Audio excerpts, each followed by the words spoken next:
Hey y'all, happy Monday. This is your girl Cash, your 40 and no filters, and I'm so happy to be back with y'all because it's been a minute. Now, before we dive in, I just want to take a minute to let y'all know my voice is kind of hoarse because y'all know I be doing too much. Just a little bit. But this past week and a half, South by Southwest has been here in Austin. So from like March 10th to March 19th, which was yesterday, they had the tech, film, and music portions all taking place here. And so there were thousands of people in the streets of Austin. It was very exciting. They had a lot of events going on. And so many of y'all know from my previous videos that in the Bay Area, before I moved to Austin for about 17 years, I put on concerts, nightlife events, fashion shows. I managed artists. And so now being here in Austin and being in this space, like it really rejuvenated me, got me really excited.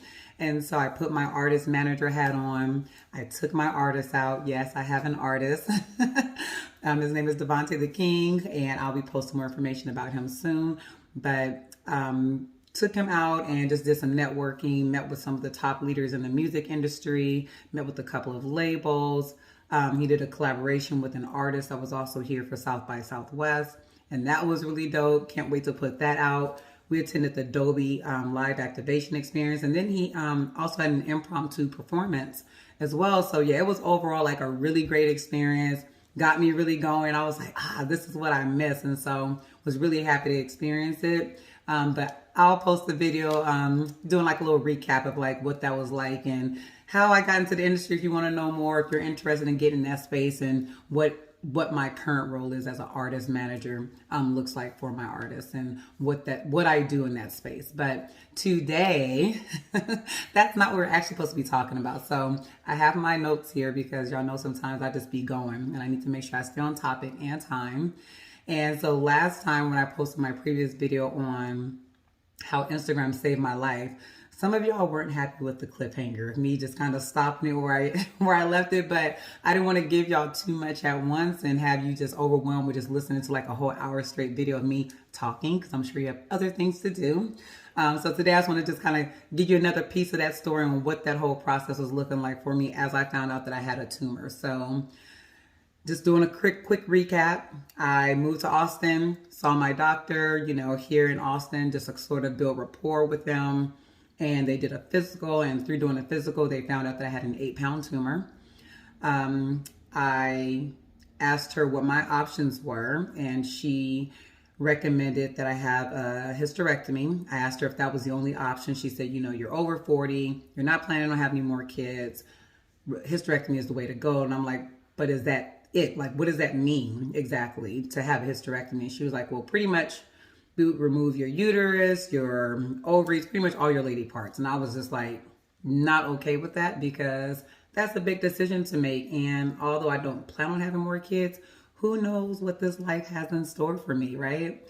So I told her that was a bit much for me to just like decide on at that moment. So I left the hospital. I'm in my car. I get on Instagram, and right on my Explore page, there's this doctor. Instagram was clearly listening to my conversation, because I don't even look at this type of content on Instagram. But when I open up the video, he says, if you're ever diagnosed with this type of tumor and your doctor recommends a hysterectomy, ask them about a laparoscopic myomectomy instead. So my mouth kind of hit the floor, y'all, in my car. Drops. Bam, right? And I'm like, what? There's other options? So I tried calling her. She wasn't available, so I messaged her on the app, and I was like, hey, have you ever heard of a laparoscopic myomectomy? And she was like, yes. I said, is this an option? Yes. Y'all, I was heated, because I'm like, why wouldn't you give me all my options though? Okay.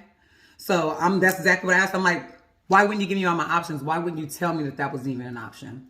She's like, well, I just didn't think that was the best one. But that's besides the point. You're my doctor, and your job is to look out for my best interest and give me all of my options that are, and then allow me to make that decision, of course, with their professional opinion. But give me all the options. What are the risks? What are, the outcomes of each of these, right? So anyway, I was like, well, I want to know more about it. Take a breath, y'all, because y'all see I'm getting worked up all over again. Just like I'm right back in it. I just remember in that moment just how upset I was. But just taking a second, bringing it back. I was like, okay, how can I find out more about it? And she was like, well, I'm going to send a referral over to the reproductive endocrinology and infertility department, because the specialist there is the one who would actually be conducting the surgery. And then you can ask all the questions you want. So I'm like, okay, cool. So like in about a week or two, I believe, I did a meeting with the REI specialist. And when she walked in the room, y'all, like the energy was just like, she was so rigid. Like I didn't even feel comfortable talking to her. But these are the situations at this moment, right? So I'm just like, okay, whatever. So she walked in, introduced herself, I introduced myself, and she's like, okay, so the UAE is like the best option for you because of blah, blah, blah. And I'm like, the UAE, what are you talking about? She was like, the uterine artery embolization procedure. And I'm like, what is that? I don't know anything about that. I thought we were going to be talking about a laparoscopic myomectomy today. And she was like, no, I highly recommend the UAE. I said, well, she told me about the hysterectomy. She was like, nope, outdated procedure. I don't recommend it. Like, we've come so far with technology since we were doing hysterectomies. I just don't even recommend that as an option. And I was like, well, what about the laparoscopic myomectomy? And she was like, well, I feel like that's a high risk procedure. I don't recommend that either. So I'm like, well, exactly what is a UAE? And she was like, ultimately, what they would do is starve the tumor by cutting off the blood flow to it. And then ultimately the tumor would shrink. And once it shrinks, then like the outer layer of whatever, like, you know, the sac or whatever, would just remain inside. And I was like, yeah, I don't like that idea either. So can we go back to talking about the laparoscopic myomectomy? She was like, well, I don't recommend it. It's high risk. Let's go ahead and move forward with scheduling you for a UAE. Here's the number to my office. Call in, schedule your appointment, and then we'll, you know, go from there. So now I feel like this option is being forced on me when I just learned about it. I went from one option, y'all, a hysterectomy, to then learning about a second option, which was a laparoscopic myomectomy, to now hearing about a third option, which is the uterine artery embolization procedure. I am now overwhelmed. I'm really confused, and I don't feel like I have enough information about any of these options to make a decision for myself.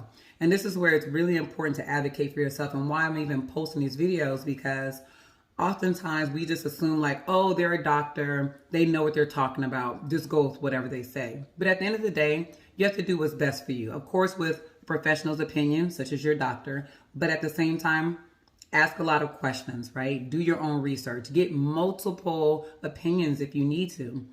And in that moment, I just didn't feel like I was ready to move forward. So although I told her, yes, I would call her office when I left, I didn't feel comfortable, right? So I went ahead and I was like, okay, what do I do from here? I just took a moment.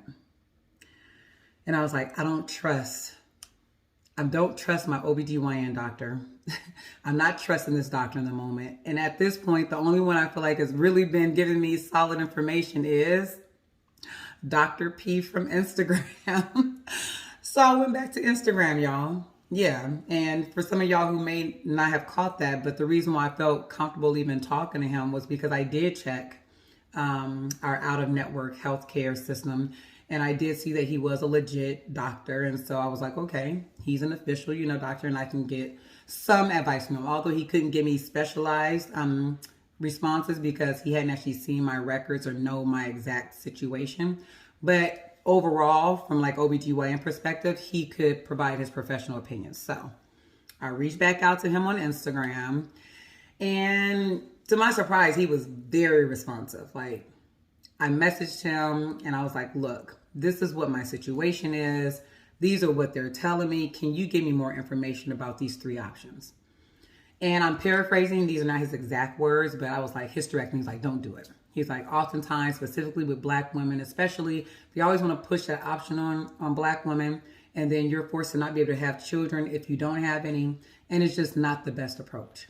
He was like, the UAE, ultimately, not a good procedure. Like the possibilities or the outcomes of it is very like the percentage is low, and you may end up having to even, you know, have a different procedure done after the fact ultimately, because it's not, it doesn't give you the best outcome or results. So he was like, the laparoscopic myomectomy allows you to go in and pretty much remove all of the tumor, not leaving behind any remnants, and it minimizes your chances of actually being able to get the tumors back. Now, granted, there is a chance like that you can get it back, but this helps to minimize that. So he also recommended having a lower C-section cut down below in the lower abdomen rather than having like a vertical cut down the line, like straight down the middle, or having multiple incisions done across the belly. So like I said, he was very responsive, gave me an answer to a lot of my questions, and I was tempted to go to him. I just was like, I don't know anybody in Chicago, and to go there and stay for a week and a half to recover afterwards, I just didn't think that that was going to work for me. So from there, I feel like I had enough information to say like, okay, I know what I don't want to do, but now that I've had my mind set on the laparoscopic myomectomy, what does that look like next? And so I still needed a little bit more, y'all. I still need a little bit more. And you know, for you, you may feel like the first time you talk to your doctor, you're good to go. Like, yes, okay, let's do it.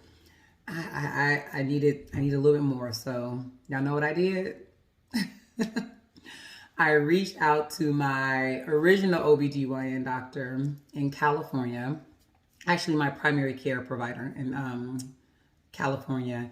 And she then connected me with an OBGYN specialist that would actually be able to give me more information about the laparoscopic procedure because she would have been the one to actually do the surgery. So on that note, I'm going to leave it there. But the takeaway from this video, and I'll give you more on the next, is to advocate for yourself. Ask as many questions as you possibly can or want. Do your research. You know, if your doctor gets frustrated and doesn't want to answer the questions, then maybe that's not the right doctor for you, because they need to understand that this is a really big decision that you're making for yourself and how scary of a moment this is. Like, to know that you have an 8-pound tumor and that the decision that you're going to make for yourself could change your life, you know? So that's my message for today. Again, I'm so excited to be back. And if you want to just jump ahead and you want to read the full story, get all the details, you want to see some photos, nothing too gruesome, but really dive into like the details of like my whole timeline and this process and the questions I asked, ways that I advocated for myself, all that good stuff, feel free to check out my blog. I've linked it down below. This is a temporary site, but do check it out if you want to just dive into the details and, you know, get a head start. But thank you all again, and I'll see y'all soon. Mwah.